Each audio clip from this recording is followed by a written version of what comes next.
8h44, mais um choque aí entre o Legislativo, mais especificamente a Câmara Federal e o Executivo. O presidente Rodrigo Maia defende o projeto de socorro a estados e municípios que é contestado pelo ministro da Economia, Paulo Guedes, que defende um valor fixo de até 40 bilhões de reais e que foi aprovado ontem pelos deputados, uma pauta bomba. Vamos ouvir o Rodrigo Maia. O único ente da federação que pode emitir dívida e moeda é o governo federal, como se fosse um seguro.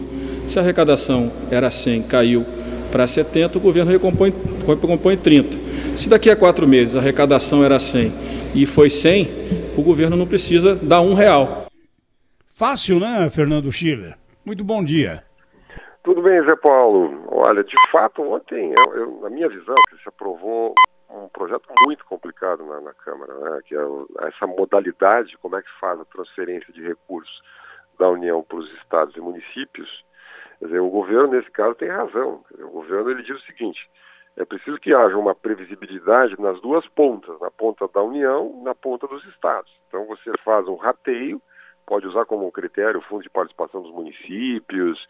Então, estados maiores como São Paulo, Rio de Janeiro, Minas Gerais vão receber mais, até pelo critério de divisão, não é? E aí você fixa, digamos, o tamanho da conta para o governo federal. Não é? Essa estimativa de 40 bilhões é uma sugestão do governo. Porque, vamos lá, não existe dinheiro do governo, existe dinheiro dos contribuintes. O que foi aprovado ontem na Câmara é o seguinte, quer dizer, nós vamos endividar o país para sustentar a perda de arrecadação de ISS, QN dos municípios, o imposto municipal e o ICMS dos estados, sem nenhum limite. Não é? Então, a conta é mais ou menos o seguinte: Estado de São Paulo, Estado de Minas Gerais, qualquer dos 5.570 municípios brasileiros, o que a arrecadação der a menor na relação do mesmo mês com o ano passado, durante 6 meses, será compensado pela União. Quer dizer, os governadores, os prefeitos ganham um seguro, eu vou chamar assim, seguro ICMS, o seguro ISSQN. Não é? Então aí já começa um monte. Primeiro que não sabe exatamente o tamanho da conta. Há uma estimativa de uma perda de arrecadação de 30%, que levaria essa conta para em torno de 80 bilhões. Mas isso é uma estimativa, certo? Por quê? Porque vai depender aí das atitudes tomadas pelos governadores, pelas atitudes tomadas pelos prefeitos. Você imagina o seguinte: nós estamos num ano eleitoral.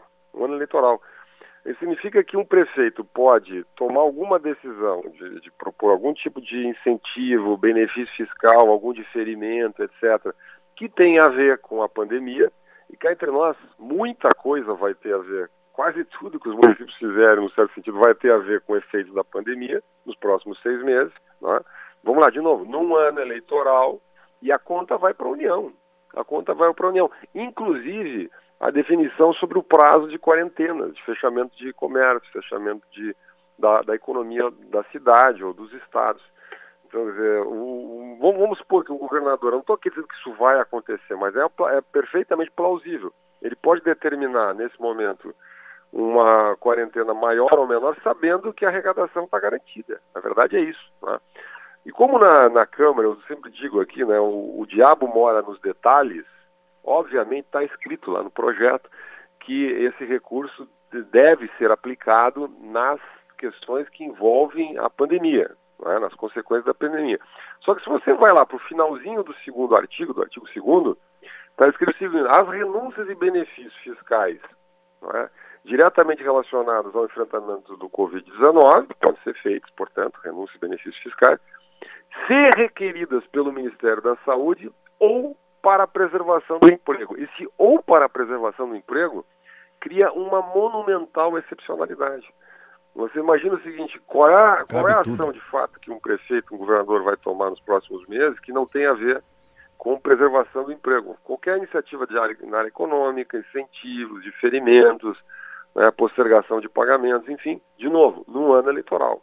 Então, na minha visão, cria um efeito adverso, quer dizer, uma situação problemática, o governo está chiando.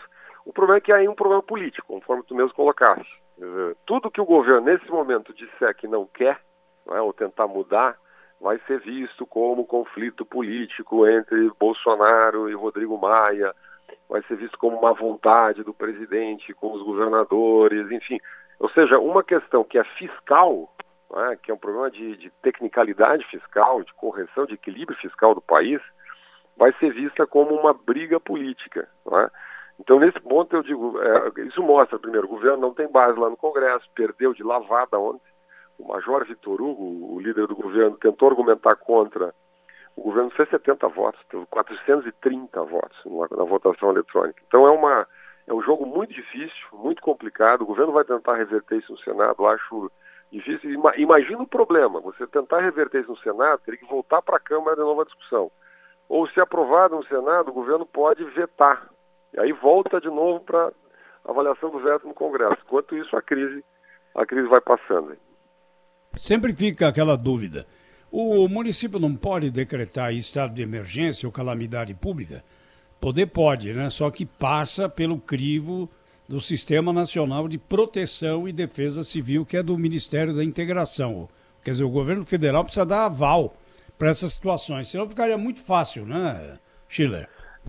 Precisa dar um aval, mas aí você tem decisões do Supremo que permitem, que dão autonomia para os municípios decretarem medidas de recolhimento, de fechamento. Então os municípios acabam tendo esse respaldo, não é?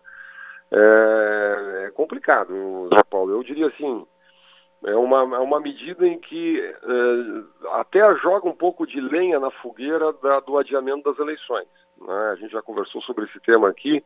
Eu mesmo coloquei uma opinião que eu recebi que me parece muito prudente, que diz o seguinte: esses prefeitos que estão, muitos deles disputando reeleição, que têm os seus candidatos à reeleição, não é? Será que não deveriam administrar um orçamento no ano que vem? Será que eles não pensariam com mais responsabilidade, não é?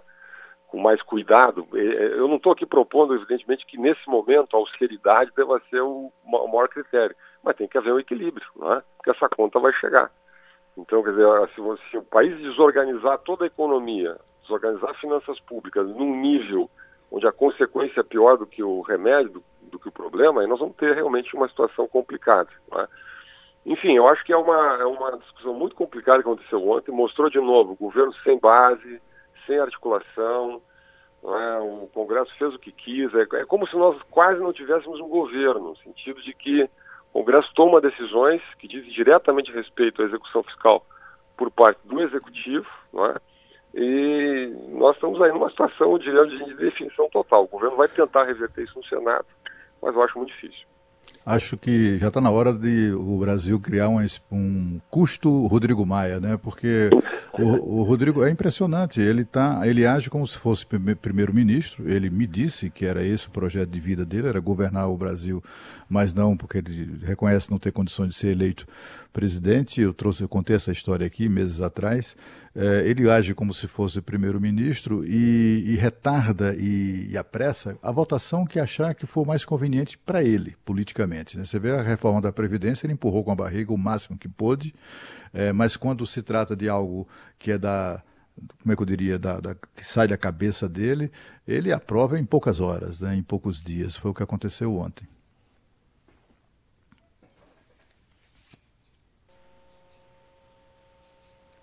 Então, Schiller, até. Até, grande abraço.